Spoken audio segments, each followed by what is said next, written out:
നമസ്കാരം, പ്രവാസി മലയാളിയിലേക്ക് ഏവർക്കും സ്വാഗതം. സംസ്ഥാനത്ത് ഇന്നലെ ആദ്യ കോവിഡ് മരണം സ്ഥിരീകരിക്കുകയുണ്ടായി. എറണാകുളത്താണ് രോഗി മരിച്ചത്. ഇതേ തുടർന്ന് ആശങ്കയിലായിരുന്നു കേരളം. ഇപ്പോഴിതാ അടുത്ത മരണ വാർത്ത കൂടി പുറത്തു വന്നിരിക്കുന്നു. എന്നാൽ ഈ രോഗിക്ക് കോവിഡ് സ്ഥിരീകരിച്ചിട്ടുമില്ല. വിദേശത്തു നിന്നെത്തി COVID-19 നിരീക്ഷണത്തിൽ കഴിയുകയായിരുന്ന 65-കാരൻ കണ്ണൂരിൽ കുഴഞ്ഞു വീണ് മരിക്കുകയുണ്ടായി. കണ്ണൂർ ചേലേരി സ്വദേശിയാണ് ഇന്നലെ രാത്രി കുഴഞ്ഞു വീണ് മരിച്ചത്.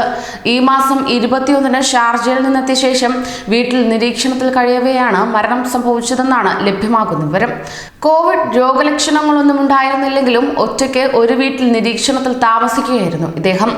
സംസ്ഥാനത്ത് ഇന്നലെ ആദ്യ കോവിഡ് മരണം നടന്ന വാർത്ത അറിഞ്ഞ് ഇയാൾ അസ്വസ്ഥനായിരുന്നുവെന്നാണ് ലഭ്യമാകുന്ന വിവരം. ഇതേ തുടർന്ന് ആരോഗ്യ പ്രവർത്തകർ കൗൺസിലിംഗ് അടക്കം ഇദ്ദേഹത്തിന് നൽകിയിരുന്നു.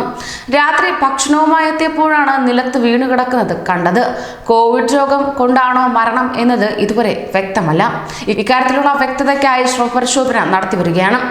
മൃതദേഹം പരിയാരം മെഡിക്കൽ കോളേജിലേക്ക് മാറ്റിയിരിക്കുകയാണ്. ഇയാൾക്ക് രക്തസമ്മർദ്ദം, ഹൃദ്രോഗമടക്കമുള്ളവ ഉണ്ടായിരുന്നു. ഒപ്പം കേരളത്തിൽ ഇന്നലെ ആദ്യ കോവിഡ് മരണം സ്ഥിരീകരിച്ചതിനെ തുടർന്ന് ജാഗ്രത വർദ്ധിപ്പിച്ചിട്ടുണ്ട്. കളമശ്ശേരി മെഡിക്കൽ കോളേജ് ആശുപത്രിയിൽ ചികിത്സയിലായിരുന്ന മട്ടാഞ്ചേരി സ്വദേശിയായ 69-കാരനാണ് മരിച്ചത്. മാർച്ച് 16-ന് ദുബായിൽ നിന്ന് നാട്ടിൽ തിരിച്ചെത്തിയ ഇയാൾക്ക് മാർച്ച് 22-നാണ് രോഗം സ്ഥിരീകരിച്ചത്.